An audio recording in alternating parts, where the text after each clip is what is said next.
I was working late at Chuck E. Cheese's one night. I normally work from opening time to noon, but money was a little tight at the time, so I decided to go overtime. It was 30 minutes till closing time, and at this point I was already packing my work bag and getting ready to go. Out of nowhere, my boss pages me. He said that there was a crying girl in the arcade area, and he wanted me to take care of it. I was a little pissed that I had to deal with another kid before closing time, but I figured if I'm actually going to get paid for my overtime, I may as well make myself useful. I got to the girl that my boss was talking about, and he really wasn't kidding. She was crying alright, really loudly too. I'm surprised I didn't hear it from the front counter. I had asked her a few questions to get to know the situation, like, what's wrong and where are your parents? I had found out that the reason this girl was crying was because she lost her parents and she thinks they might have left without her. It was now about 20 minutes till closing, and I still had a situation on my hands. I really didn't know what to do, to be honest, because I normally just take the money at the front desk and work birthday parties on occasion. So I paged my boss and asked him what I should do. He said that he had better things to do than deal with little girls, which is why he asked me to take care of it. Great. Boss of the year, ladies and gentlemen. Anyway, I had tried to find a way to calm this girl down. I asked her if she had any contact information of any kind of her parents. After I explained to her what contact information was, she said that she might know her mom's phone number, but she wasn't too sure about exactly what it was. So I took her to the back room where the company phone was, since I didn't have my own phone at the time, and she dialed the number on the phone and waited for someone to answer. No response. Then she tried the same number again. No response. Then she dialed a different number to see if that would work. Once again, no response. The girl had begun to cry again, and I tried to calm her down by asking if there was another way of contacting her mom or dad. She said something that I had to hear a few times because it is really hard to understand someone when they're bawling their eyes out. I finally understood that she meant no. So I just tried to calm her down once again by telling her that everything was going to be okay. And that seemed to do the trick for the time being. After that whole mess, about 20 minutes had gone by.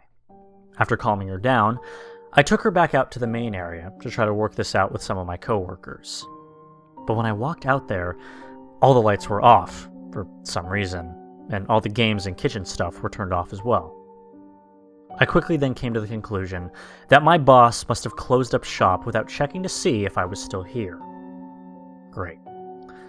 And the girl, of course, had another meltdown. I once again had to calm her down again by saying it'll be alright and all that cheesy nonsense. I went over to the front door with the girl to leave because I thought that the door would open from the inside. It didn't. Then I went to see if maybe there was a chance that the boss had left a spare key on the counter. No luck.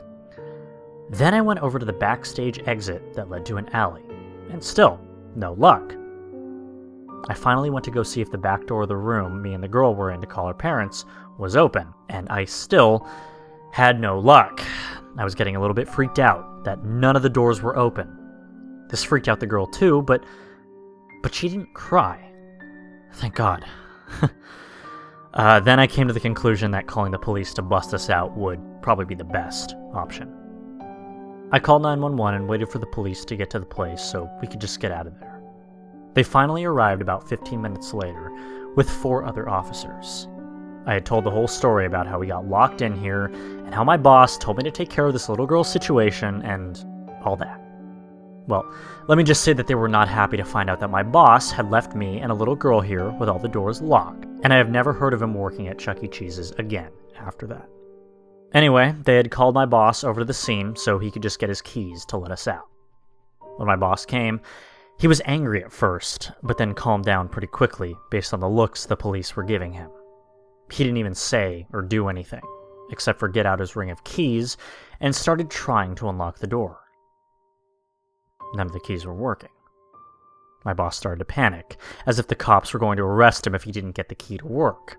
He kept on trying and trying, but he couldn't unlock the door. It was almost as if whoever locked the door last had to be very strong, or something not human. The police then asked him why the keys weren't working in a very assertive manner. He quickly replied with, "I really don't know." The police then cooled off on my boss and tried to figure out another way to get us out of there. One of the officers suggested that calling a locksmith would be good, but there were none that worked this late, since all the other stores in the area were closed too. Another officer insisted on shooting the lock to break it loose, but then my boss piped in and said that he wouldn't be able to lock up in the future nights if he did that, on top of the fact that he had to ask the company if he could use company funds to pay for a new lock on the door. The police then ran out of options. I saw him then whisper something in my boss's ear. I couldn't even hear them though, because I could barely hear the cop at full volume through the door glass, and he was having to almost yell to communicate with me. My boss then shrugged in an unsure way, then told the cop, "Sure," then went back to his car and left. The police then told us we were going to have to spend the night here until they could get a hold of a locksmith to get us out. I was very, very critical on this, but the girl, however, was very excited.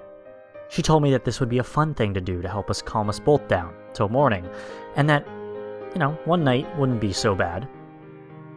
She was wrong. After the police told us goodnight and left, me and the girl went back to the back room to find a comfy spot to sleep.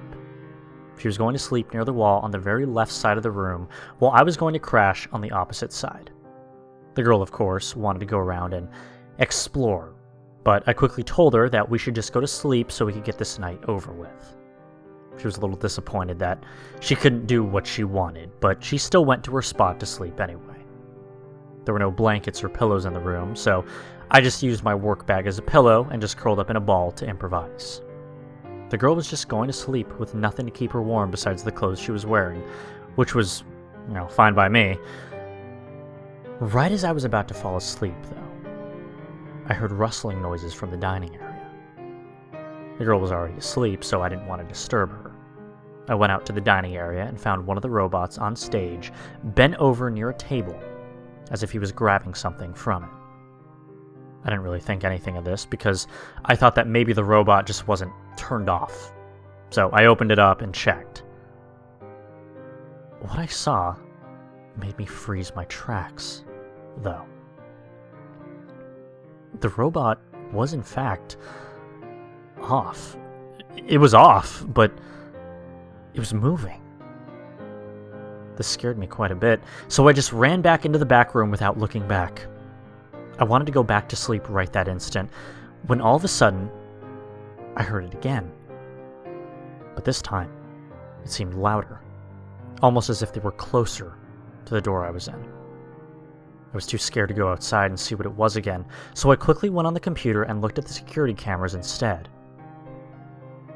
What I saw was unbearable. When I looked at the security camera in which it showed the backstage area, all the robots were gone. And they were there when I went to go check that back exit earlier, so I know I wasn't going too crazy. Then I looked at the camera in which the dining area was shown. The robot that had been bent over near the table was gone. No other robots were there. Then I looked in the arcade area, and then to the front counter area, and no robots there either. I was frightened. Where had the robots gone off to? Then I realized there was only one more camera to check, which was the one that filmed the hallway that led to the room I was in. I switched the camera to that one, and I almost had a complete heart attack. All the robots were there, standing straight up and looking straight at the camera. They all had black, empty eye sockets and their hands folded in front of them, and their heads tilted a bit. I was screaming with complete horror at this point. The camera was also starting to turn to static. After a few minutes of this, the screen turned into a message written in a hellish font with a hellish background. The message said, "Jesus is dead, and we are taking over as your God." This instantly made me scream in horror, and there was a good chance that I could very well be going insane. I quickly then tried to wake up the girl too, to see if maybe she was going to be any help.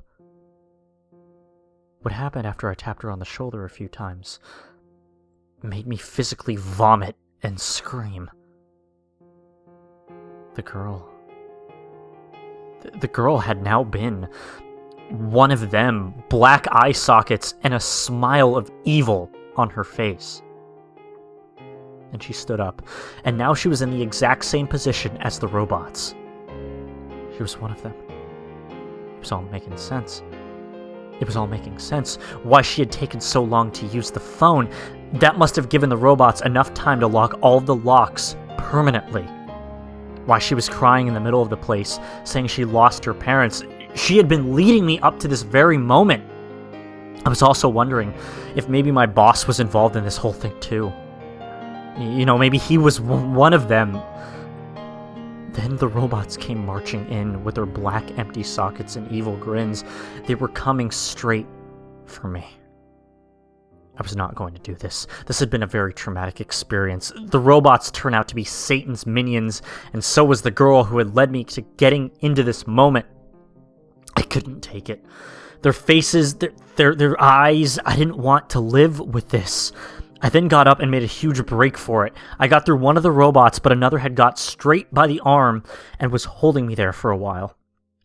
He then finally let go of my arm, but then all of the robots had circled around me with the now demonic girl in the middle. They all held hands except for the girl who had been staring at me from about 3 feet away from me. Everyone, including the girl, said this sentence in the most demonic voice I have ever heard in my life. They said, "We are God," and kept repeating this sentence over and over and over. This was it. This was all I was going to take. I couldn't handle it anymore. I quickly then made a break for it again. I went through one of the robot's legs, and he tried to grab at me to stop me from going. After I busted through the door, I was running as fast as I possibly could all the way to the front door.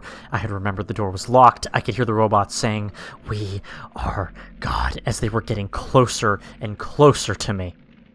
Without caring about what my boss would say, I took my elbow and whammed it against the glass.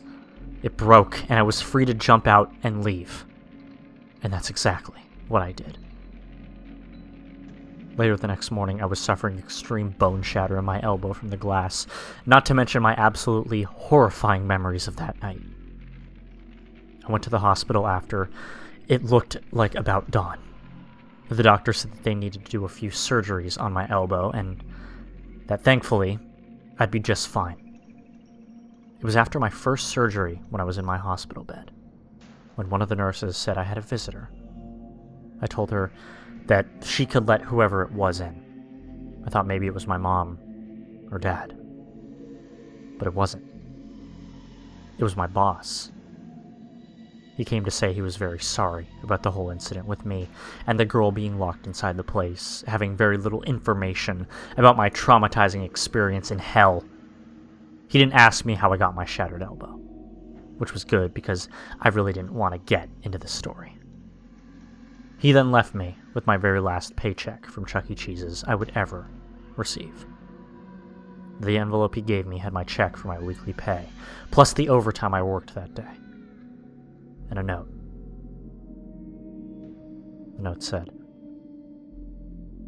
"Jesus is dead, and we are taking over as your God."